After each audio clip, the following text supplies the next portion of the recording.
नमस्कार दोस्तों, आप सभी का स्टॉक इजी में स्वागत है। दोस्तों आज हम बात कर रहे हैं सारिका इंटरप्राइजेज शेयर के बारे में, जो कि आप देखें और डिसीजन लें क्या ये स्टॉक आपको लगता है इन्वेस्ट करने लायक है कि नहीं।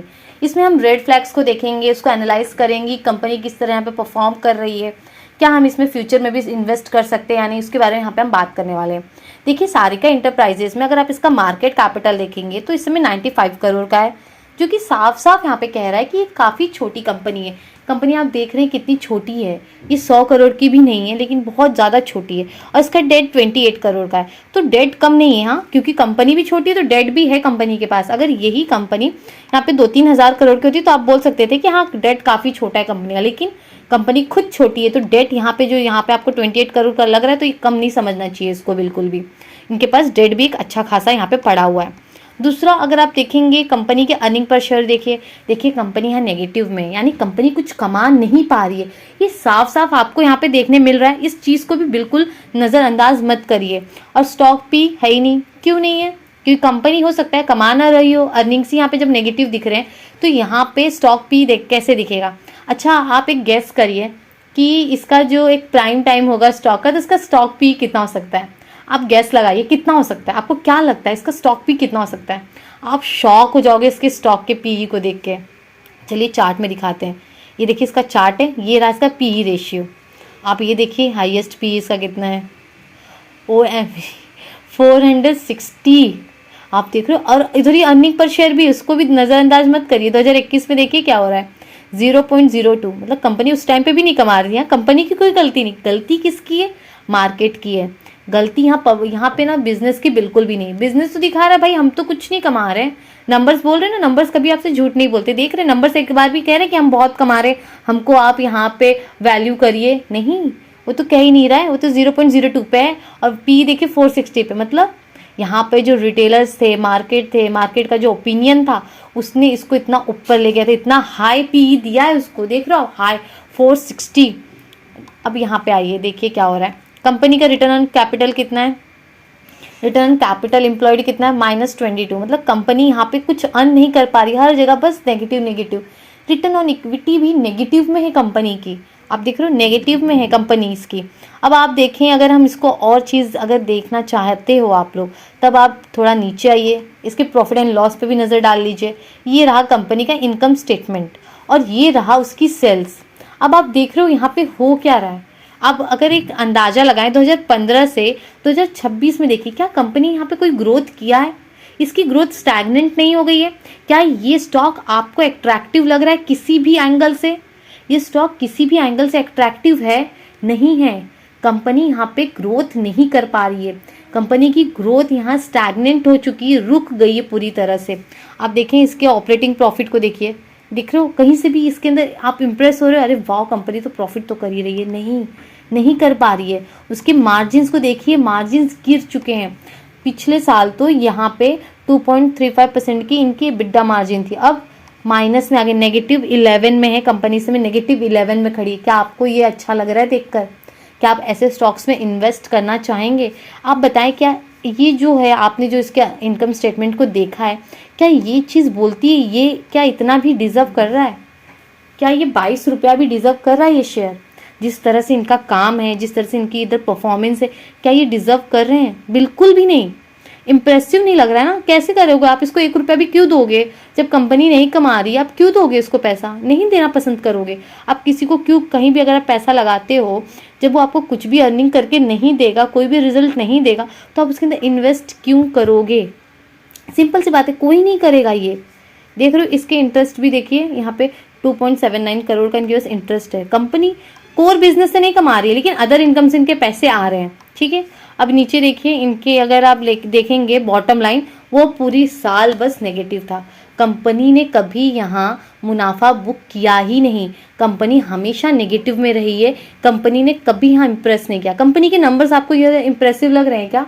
क्या वो आपको अट्रैक्ट कर रहे हैं?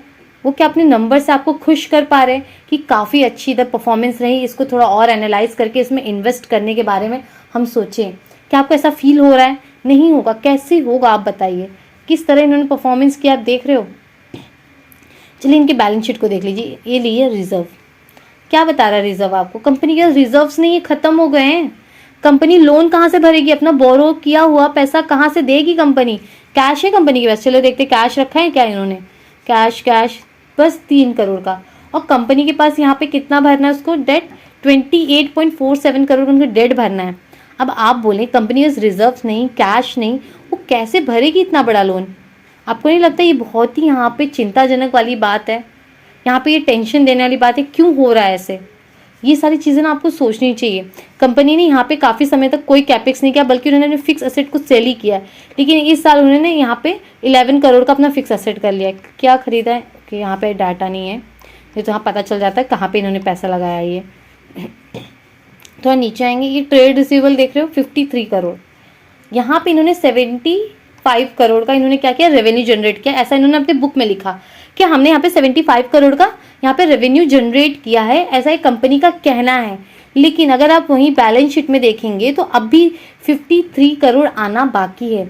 आप हमें ये बताइए, आप अपने हाथ में कैलकुलेटर लीजिए और जो 53 करोड़ है, करीब 53 करोड़ डिवाइडेड बाय कितना रेवेन्यू आया, 75 का, 75.46, कितना परसेंट, 70%।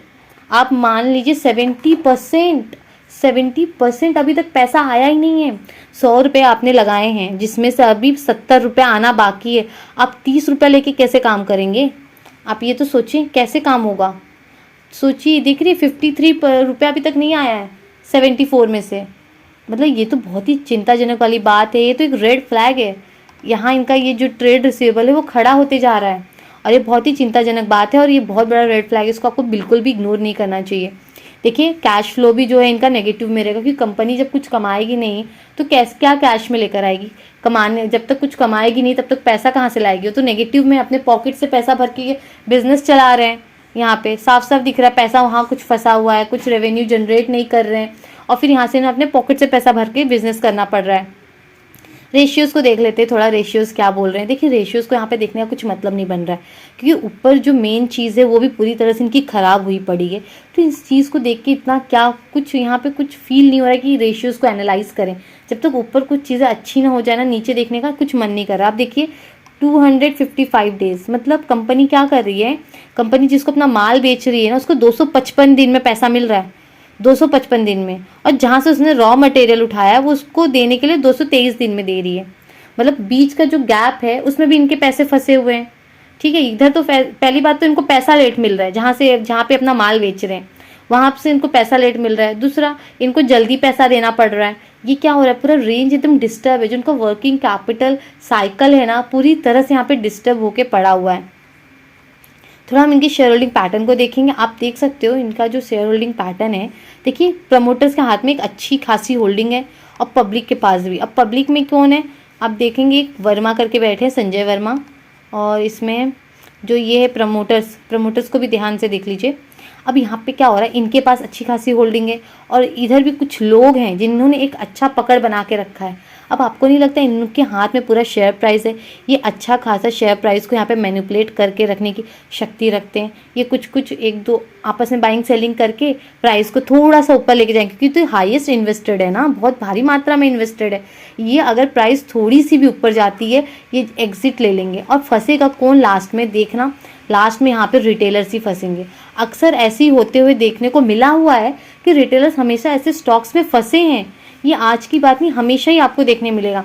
देखिए ऐसे बहुत सारे स्टॉक्स हैं जो कि आपको बता रहे कि रिटेलर्स फंस चुके हैं।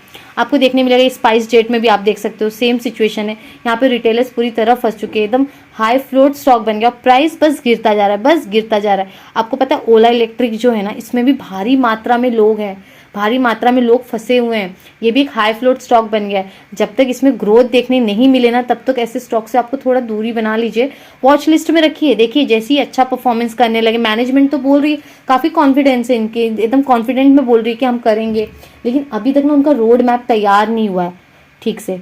अभी वो उन्होंने बनाया नहीं, बस कॉन्फिडेंट है। उन्होंने जो 2025 में जितनी प्रॉब्लम्स है अभी उसी को सॉल्व कर रहे थे, और इन्होंने की भी है सॉल्व, ऐसी बात नहीं, लेकिन एग्जीक्यूशन ज़रूरी है। जो मैनेजमेंट बोल रही है अगर उसको एग्जीक्यूट कर पा रही है तब तो बहुत अच्छा है, तब आप इन्वेस्ट कर सकते हैं। लेकिन अगर वो एग्जीक्यूट नहीं कर पा रही है तो फिर स्टॉक से आपको दूर रहना चाहिए।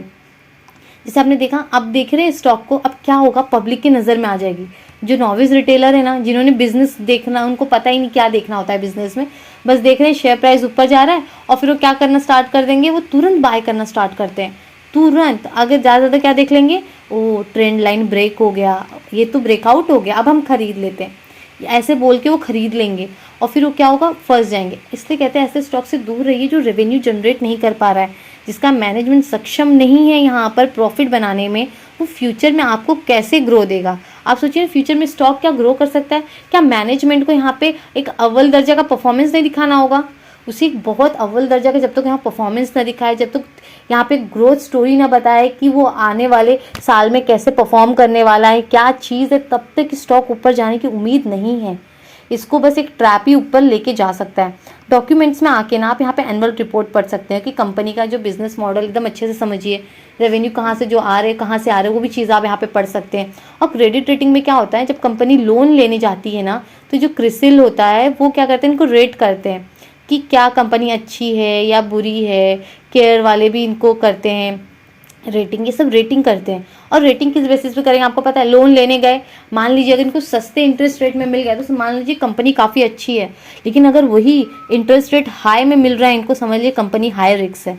क्योंकि कंपनी जब हाई रिस्क रहेगा ना, तभी उसको एकदम हाई इंटरेस्ट रेट पे इनको लोन दिया जाएगा। अगर लोन सस्ते में जो नॉर्मल चल रहा है उस पर दिया जाए तो मान लीजिए कंपनी अच्छी है, और आप इसको आगे एनालाइज करो, इसके क्वांटिटी एनालाइज करो, फिर जाके इसको क्वालिटेटिव एनालाइज करो। क्वालिटेटिव एनालाइज कैसे करोगे, फंडा इधर इसके एनुअल रिपोर्ट में जाओ, इसको पूरी तरह से पढ़ो, इसमें ना जो नोट्स वगैरह हैं उसको रीड करो, क्योंकि आइटम्स के अंदर जो इन्होंने अगर कुछ स्कैम करने की सोची भी होगी, वो चीज़ें आपको देखने को मिलेगी, एकदम आराम से मिलेगा चीज़ें देखने के लिए। इधर आपको मैनेजमेंट के बारे में पढ़ने मिलेगा कि मैनेजमेंट ने क्या पढ़ाई की, वो क्या सारे मीटिंग्स अटेंड भी कर रहा है नहीं, या फिर जो मेन कमिटीज़ में कहीं चेयरपर्सन ही तो नहीं बैठा हुआ है। तो पता है रेम्यूनरेशन कमेटी होता है, ऑडिट कमेटी होता है, उसमें कौन बैठा हुआ है, अगर कंपनी का चेयरमैन बैठा है, यानी कि यहाँ भी वो पूरी तरह से डिसीजन अपने साइड ही लेने की उसमें है, वो पूरी तरह से कंट्रोल कर लेगा हर एक डिसीजन को।